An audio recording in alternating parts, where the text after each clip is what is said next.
Everyone welcome to another mini vlog. So అమ్మవారిని తీసుకొచ్చిన రోజు ఇంకా మా ఇంటి దగ్గర కూడా తీసుకొస్తారు కాబట్టి ఇంకా మేము కూడా డెకరేషన్ చేయడం స్టార్ట్ చేసాము. లాస్ట్ ఇయర్ మా అన్నయ్య వాళ్ళు ఫ్లవర్ డెకరేషన్ చేసినందుకు వాళ్ళకి థర్డ్ ప్రైజ్ దొరికింది. సో ఇంక ఈసారి కూడా అలానే చేయాలని చెప్పి మంచిగా పొద్దున్నే 3 గంటలకు లేచి వెళ్ళి వాళ్ళు ఇన్ని పూలు కొనుక్కొచ్చారో అరౌండ్ 4000 రూపీస్ ఏమో అయింది. అండ్ అలానే ఈ సంవత్సరం మా వీధిలోనే ఒక అన్నయ్య ఫస్ట్ పూజారయ్యారు. సో వాళ్ళు ఇంకా బాగా చేయాలని చెప్పి అనుకున్నారు. కానీ వాళ్ళు అనుకున్నట్టు జరిగిందా లేదా అనేది మీకు తెలియాలి అంటే మీరు నా వ్లాగ్స్ కంటిన్యూస్‌గా చూస్తూ ఉండాలి. అమ్మవారిని సాయంత్రం 5 గంటలకి గుడి నుంచి తీస్తారు కాబట్టి సో ఇంక నేను ఫస్ట్ అక్కడికి వెళ్ళి అమ్మవారి దర్శనం చేసేసుకొని వచ్చేసిన తర్వాత మళ్ళీ ఇప్పుడు చిన్నగా వీళ్ళకి హెల్ప్ చేయడం స్టార్ట్ చేశాను. ఈ పని కనిపిస్తున్నది ఈజీ అయితే అస్సలు కాదు.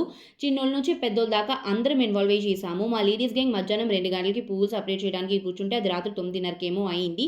ఒకరికి డబ్బులు ఇచ్చి మీరు ఈ పని చేసేయండి అని అనడం చాలా ఈజీ కదా. ఒక్కొక్కరికి నడుములు పట్టేసి కాలు పీకుతూ ఉన్నా సరే కంటిన్యూస్‌గా మేము నిలబడి అక్కడ చేస్తూనే ఉన్నాము. మీకు ఇంత కష్టం అవసరమా అంటే అవసరమే. ఎందుకంటే మా అమ్మవారు మా వీధిలోకి సంవత్సరానికి ఒక్కసారే వస్తారు కాబట్టి.